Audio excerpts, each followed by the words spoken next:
Good morning students. అందరికీ కూడా Tata DSC prepare అవుతున్న వాళ్ళకి, అలాగే ఇంగ్లీష్ గ్రామర్ నేర్చుకుందాం అనుకుంటున్న వాళ్ళ కోసం నాకు తెలిసినంత వరకు ఇంగ్లీష్ గ్రామర్ వీడియోస్ చేసి ఇవ్వడం జరుగుతుంది.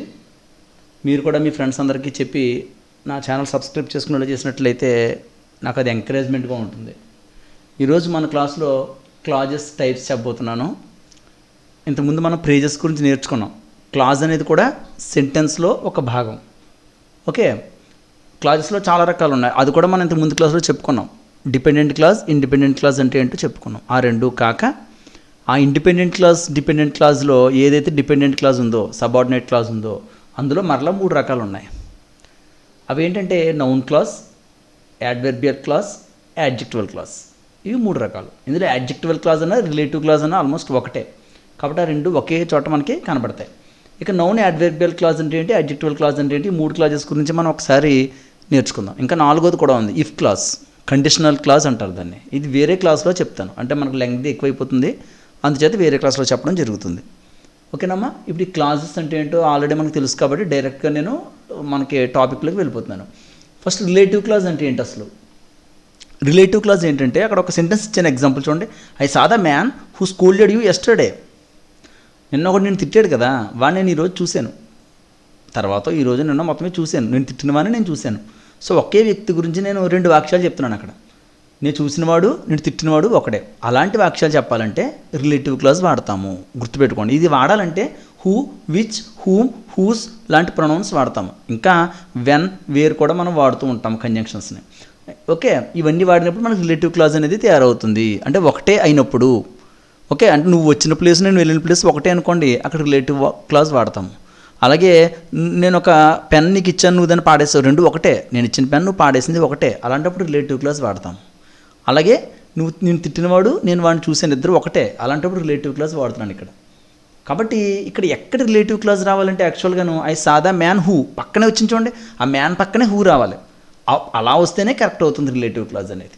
ఓకే, అలా కాకుండా ఐ హూ స్కూల్డెడ్ యూ సాదా మ్యాన్ అన్నాను అనుకోండి, తప్పు అవుతుంది ఏమా. కాబట్టి రిలేటివ్ క్లాస్లో మీరు గుర్తుపెట్టుకోవాలి, ఆ హూ కానీ, విచ్ కానీ, హూస్ కానీ, హూమ్ కానీ ఎక్కడ మనం కరెక్ట్గా ఏ ప్లేస్లో ఇన్సర్ట్ చేసామన్నది చాలా ఇంపార్టెంట్. ఓకే, అది రిలేటివ్ క్లాస్.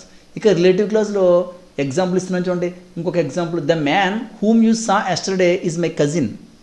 ఇది చూడండి ఒకసారి, ఇది కూడా రిలేటివ్ క్లాజే. ఇందాకడితే రిలేటివ్ క్లాజే, ఇది కూడా రిలేటివ్ క్లాజే. అయితే ఇందాక రిలేటివ్ క్లాజ్ చూడండి, మనకి ఆ క్లాజ్ మొత్తం సెపరేట్గా ఉంది. ఐ సా ద మ్యాన్ అనేదేమో main clause, who scolded yesterday అనేదేమో సబార్డినేట్ క్లాజ్. ఆ సబార్డినేట్ క్లాజే రిలేటివ్ క్లాజ్ అయింది.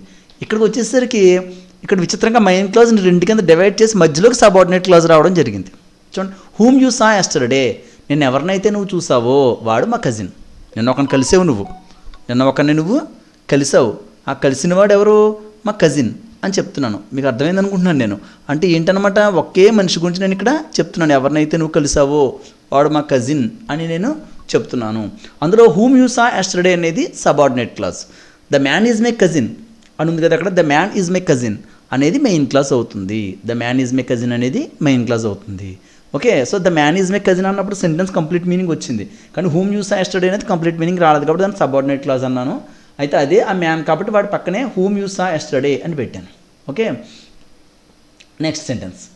రిలేటివ్ క్లాజ్లో 2 రకాలు ఉన్నాయమ్మా మనకి. Defining relative clause, non defining relative clause అని 2 రకాలు ఉన్నాయి. అసలు ఏంటి డిఫైనింగ్ రిలేటివ్ క్లాజ్ అంటే ఏంటి, నాన్ డిఫైనింగ్ రిలేటివ్ క్లాజ్ అంటే ఏంటి ఒకసారి మనం చూద్దాం. చూడండి, the man who met us last week is a militant. Shivaji who ruled South India is famous for religious tolerance. ఈ 2 వాక్యాలను మనం అబ్జర్వ్ చేస్తే పై వాక్యానికి కింద వాక్యానికి తేడా ఏంటంటే రెండిట్లోనూ కూడా రిలేటివ్ క్లాజ్ ఉంది. కానీ పైన రిలేటివ్ క్లాజ్కి అటు ఇటు కామాస్ లేవు, కింద రిలేటివ్ క్లాజ్కి కామాస్ ఉన్నాయి. ఏంటంటే ఆ కామాస్ ఏంటి, ఆ తతంగం ఏంటి అంటే చాలా ఈజీ అనమాట. ఇది పైన చూడండి, who met us last week అనేది రిలేటివ్ క్లాజ్, అది మనకు అర్థమైంది. ఆ మొక్క తీసేసి మనము the man is a militant అన్నామనుకోండి, కంప్లీట్ మీనింగ్ ఉందా? ఉంది, కానీ ఎవరో తెలియట్లేదు. ఆ మ్యాన్ ఎవడో మనకు తెలియట్లేదు. ఎప్పుడు తెలుస్తున్నది ఎవరోను? నేను లాస్ట్ వీక్ మనం కలిసాం కదా, మన కలిసాడు కదా లాస్ట్ వీక్, అతనే మిలిటెంట్ అన్నాం అనుకోండి, అప్పుడు మనకు అర్థమవుతుంది వాడు ఎవడం. అంతేగాని the man is a militant అంటే ఎవడో మనకు తెలియదు. అందుచేత who met us last week అనేది చాలా ఇంపార్టెంట్ అక్కడ. అదే ద మ్యాన్ని డిఫైన్ చేస్తుంది. అందుకే దీన్ని యాడ్జెక్టివల్ క్లాజ్ అని కూడా అంటారని ఎందుకన్నానంటే who met us last week అన్న వర్డ్ ద మ్యాన్ అని మోడిఫై చేస్తుంది కాబట్టి ఇక్కడ యాడ్జెక్టివల్ క్లాస్ అంటాం దీన్ని.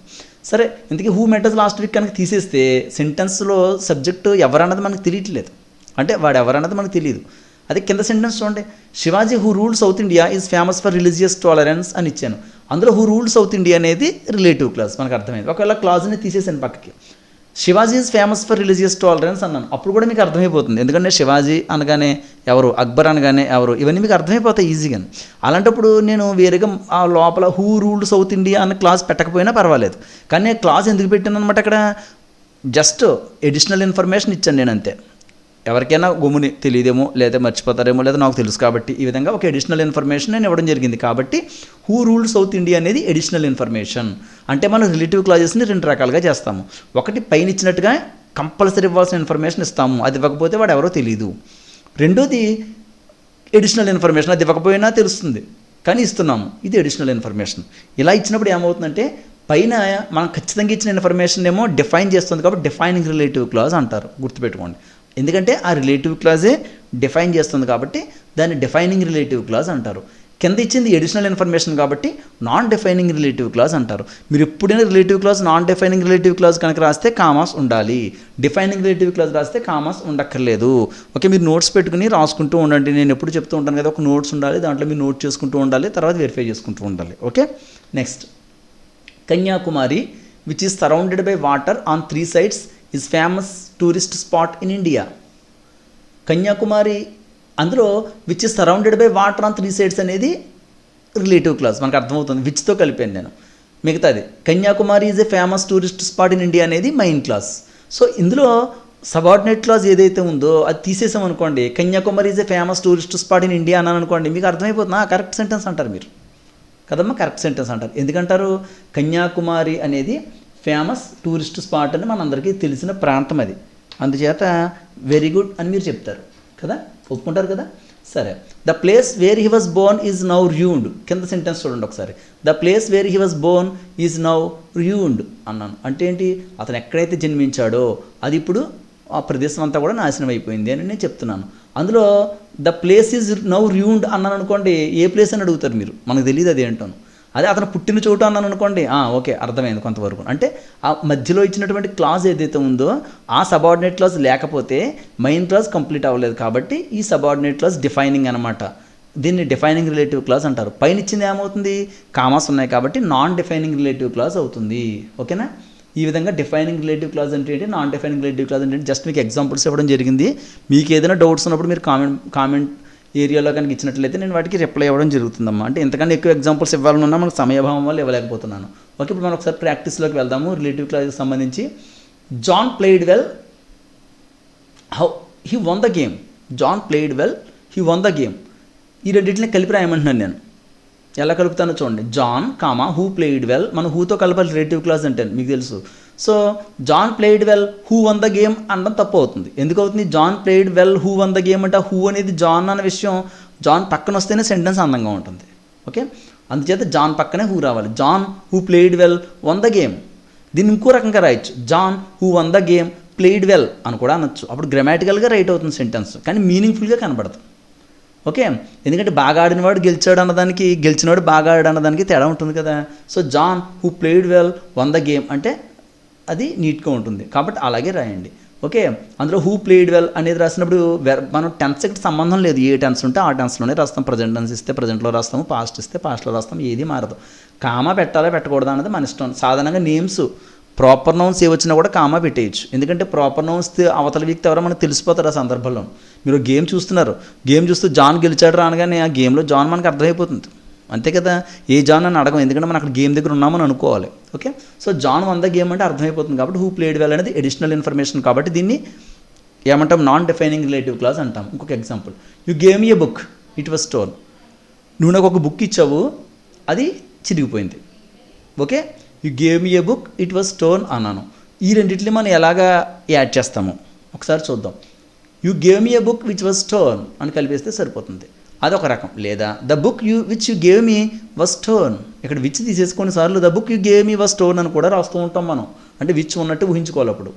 సరే, you gave me a book which was స్టోన్ అన్నది రిలేటివ్ క్లాజే, the book which you gave me was స్టోన్ అన్నది కూడా రిలేటివ్ క్లాజ్ అవుతుంది. ఓకే, అక్కడ విచ్ ఎందుకు పెట్టారంటే బుక్ అనేది ఒక థింగ్ కాబట్టి విచ్ పెట్టడం జరిగింది. సరే, next sentence. Einstein was insulted by the teachers, he won Nobel prize. Einstein who was insulted by the teachers won Nobel prize. చూడండి, Einstein was insulted by the teachers. So Einstein పక్కన who పెట్టాను, who was insulted by the teachers won Nobel prize. Second he రావక్కర్లేదు మళ్ళీ, అంటే Einstein who was insulted by the teachers he won Nobel prize అని రాయకూడదు, one Nobel praise అంటే సరిపోతుంది. అయితే ఇక్కడ ఇంకొక మిస్టేక్, ఇంకొకటి ఏంటంటే Einstein who one Nobel praise was insulted by the teachers అని అనకూడదు. Okay, Einstein who one Nobel praise one was insulted by the teachers అని అనకూడదు. ఇక్కడ చూడండి, ది నోబెల్ ప్రైజ్ అని ఉండాలి. యాక్చువల్లీ నేను దాన్ని ది పెట్టడం మర్చిపోయాను. ఓకే, అది ఇప్పుడు నేను కరెక్షన్ చేయడం జరుగుతుంది. Okay, the Nobel prize. Thank you guys. One the Nobel prize. ఇప్పుడు చూడండి, Einstein was insulted, who was insulted by the teachers one the Nobel prize. Okay, మీకు అర్థమైంది కదా ఎలాగ రిలేటివ్ క్లాజ్ రాయాలో. Next sentence, adjective clause. అది relative క్లాజ్ని adjective clause అంటారని చెప్పాను, మీకు తెలియడం కోసం ఇంకొక ఎగ్జాంపుల్ ఇస్తాను అంతే. This is the boy who is very active, he bought a book which is very costly. Okay, ఇవి కూడా యాడ్జెక్టివ్ క్లాజెస్లోకి వస్తాయి, రిలేటివ్ క్లాజెస్ అని కూడా అంటాము. ఇక్కడికి మనకి ఈ క్లాజ్ వచ్చింది. సెకండ్ ఏంటంటే యాడ్వర్బియల్ క్లాజ్. యాడ్జెక్టివ్ క్లాజ్ ఎందుకన్నామండి, ఇక్కడ this is the boy who is very active అంటే this is the active boy, this is an active, he is an active boy అంటే అయిపోయింది. ఎన్ యాక్టివ్ బాయ్ అనడానికి మనం విడగొట్టి this is the boy who is very active అని రాసాము. అంటే who is very active అనేది ఆ బాయ్ గురించి చెప్తుంది కాబట్టి ఇది యాడ్జెక్టివ్ అయింది. కింద కాస్ట్లీ అనేది బుక్ గురించి చెప్తుంది కాబట్టి అది యాడ్జెక్టివ్ అయింది. ఇప్పుడు యాడ్వర్బ్ అంటే ఎలా రావాలి, యాడ్వర్బ్ దేని గురించి చెప్తుందండి, వెర్బ్ గురించి చెప్తుంది. కాబట్టి ఎగ్జాంపుల్ చూడండి, యాడ్వర్బ్ క్లాజ్కి చాలా easy. They escaped when the teacher was not looking. So they escaped అనేది ఇక్కడ వెర్బ్ కదా, ఎస్కేప్డ్ అనేది వెర్బ్. అక్కడ ఎలా పారిపోయారు, ఇప్పుడు పారిపోయారు, సమయం చెప్తుంది. When the teacher was not looking, teacher చూడనప్పుడు పారిపోయారు. అంటే ఒక వెర్బ్, ఒక క్రియ ఎప్పుడు జరిగిందో చెప్తే దాన్ని యాడ్వర్బియల్ క్లాజ్ అని మనం పిలుస్తాము. When the teacher was not looking అనేది యాడ్వర్బ్ అనమాట, యాడ్వర్బియల్ క్లాజ్ అనమాట. ఓకే, నెక్స్ట్ చూడండి, the had slept before I came home. ఇక్కడ ది హ్యాడ్ స్లెప్ట్ అనేది main clause, before I came home అనేది సబార్డినేట్ క్లాజ్. ఆ బిఫోర్ ఐ కేమ్ అనేది subordinate క్లాజ్లో ఏ clause అవుతుంది, మూడే క్లాజులు ఉన్నాయి, మనకి ఎక్కువ లేవు. Noun clause, adverbial clause, యాడ్జెక్టివల్ clause, మూడే. ఇది యాడ్జెక్టివ్ క్లాజ్ కాదు, ఎందుకంటే నౌన్ పక్కన రాలేదు కాబట్టి. ఇందాక మనకి నౌన్ పక్కన హూ విచ్ వస్తే కనుక యాడ్జెక్టివ్ క్లాజ్ అవును. ఇక యాడ్వర్బియల్ క్లాజ్ ఎందుకైంది, అతను ఎప్పుడు నిద్రపోయాడు, సమయం చెప్తున్నాం మనం. నేను వచ్చే ముందు నిద్రపోయాడు అంటే ఒక పని జరిగిన సమయాన్ని కనుక మనం చెప్తే దాన్ని యాడ్వర్బియల్ క్లాజ్ అంటారు. సాధారణంగా యాడ్వర్బ్ అనేది ఒక క్రియ యొక్క సమయాన్ని కానీ ప్లేస్ని కానీ చెప్తుంది, మనందరికీ తెలిసే విషయం. ఇంకో ఎగ్జాంపుల్ కూడా ఇస్తున్నాను చూడండి. Though he was ill he went to office. అతను అనారోగ్యంగా ఉన్న ఆఫీస్కి వెళ్ళాడు. ఇక్కడ చూడండి, హీ వెంట్ టు ఆఫీస్ అన్నది మెయిన్ క్లాజ్.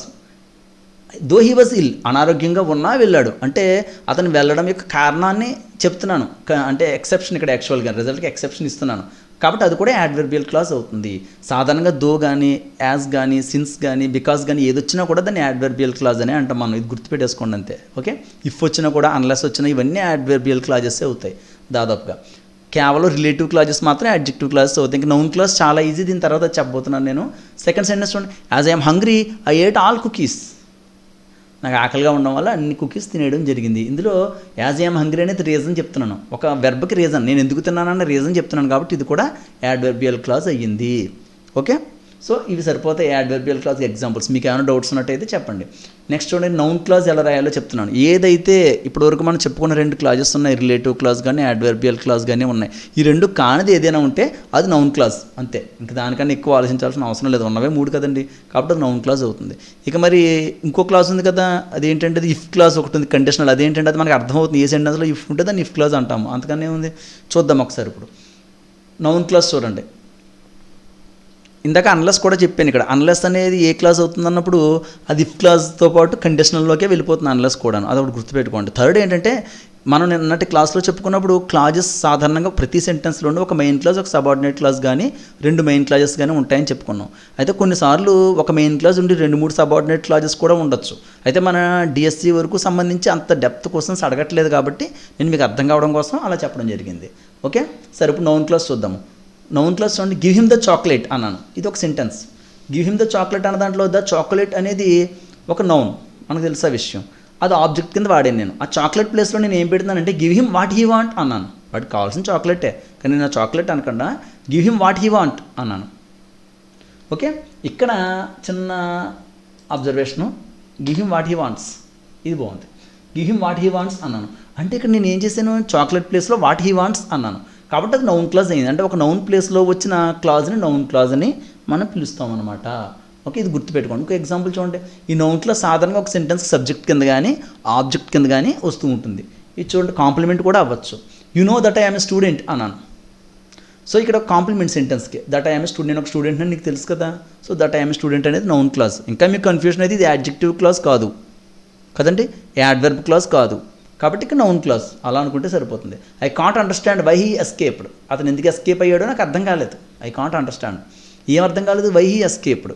అది వై హీ ఎస్కేప్డ్ అనేది నేను అర్థం చేసుకోలేని విషయం, అది ఒక నౌన్ కాబట్టి దాని బదులుగా వాడాను కాబట్టి వై హీ ఎస్కేప్డ్ అనేది నౌన్ క్లాజ్ అయిందనమాట. I hate those who hate me, ఇది కూడా అంతే. Okay, those who hate me అనేది హేట్ తర్వాత ఆబ్జెక్ట్ కింద వాడాను కాబట్టి ఇది కూడా నౌన్ క్లాజ్ అయ్యింది. నెక్స్ట్ ప్రాక్టీస్లోకి వెళ్దాం. ఇప్పుడు నేను మీకు 3 సెంటెన్స్లు ఇస్తాను. ఏ సెంటెన్స్ నౌన్ క్లాజ్, ఏ సెంటెన్స్ యాడ్జెక్టివ్ క్లాజ్, ఏ సెంటెన్స్ యాడ్వర్బ్ క్లాజ్ అనేది మీరు కామెంట్ బాక్స్లో ఇస్తే మీకు అర్థమైందని నేను భావిస్తాను. What you have said makes her sad, ఇందులో వాట్ యూ హ్యావ్ సెడ్ అనేది సబార్డినేట్ క్లాజ్. ఓకే, కాబట్టి ఆ వాట్ యూ హ్యావ్ సెడ్ అనేది ఏ క్లాజ్లోకి వస్తుంది, noun clause, adjective clause, adverb clause అనేది చెప్పండి. This is the girl who has the longest hair in our school అనుకుందాం. So who has the longest hair అనేది ఏ క్లాజ్ అవుతుంది. Since she was sick she was absent, since she was sick అనేది ఏ clause అవుతుంది. ఇవి మీరు answer చేయగలిగితే మీకు అర్థమైనట్టు. ఒకవేళ మీకు అర్థం కాకపోతే, ఏ పాయింట్స్ అర్థం కాలేదు, ఏ డౌట్స్ ఉన్నాయనేది నాకు కామెంట్ సెక్షన్లో కనుక ఇచ్చినట్లయితే నేను వాటిని మోడిఫై చేసి నెక్స్ట్ క్లాస్లో చెప్పడం జరుగుతుంది. Okay, thank you very much. Next class ఏంటంటే మనది కండిషనల్ క్లాస్ నేను చెప్పబోతున్నాను. అందరూ కండిషనల్ క్లాస్ రేపు లేదా ఎల్లుండి నేను అప్లోడ్ చేయడం జరుగుతుంది. Okay, thank you.